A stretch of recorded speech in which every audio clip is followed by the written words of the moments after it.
Hi, this is Mark with a quick update. This is Friday the 26th of January at 10:30 a.m. UK time. So finally the Euro USD I've been waiting for a couple of weeks has fired this morning and almost to the pip entry once again. We dropped a couple of pips more than I'd set the trap and we're currently 39.40 pips in profit. My stop down here was only 25 and I am looking now at this area as a potential obstacle because at this point here the price will have done 60 odd pips for the day and the average is 70.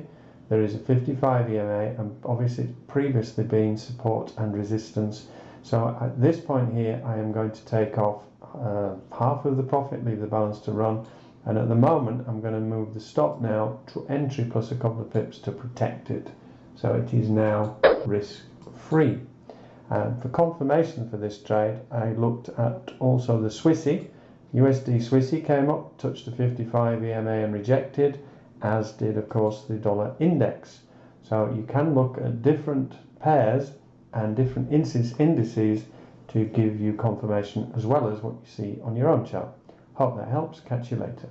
Okay, so this is a couple of hours later. You can see that the Euro dollar now is 60-70 pips in profit, 60 pips in profit. The average daily range is 70, so it's done the average daily range almost, and it's hit this 55 EMA that I pointed out earlier. So what I'm going to do now is I'm going to close half of this trade, and in fact I'm going to close 60%, and I'm going to leave the balance to run. There is some US news PCE in a few hours time, and there's always a possibility if it's negative for the US this could shoot up and then the balance of this trade will make a lot more profit. On the other hand, at least I have banked something. There you go, job done.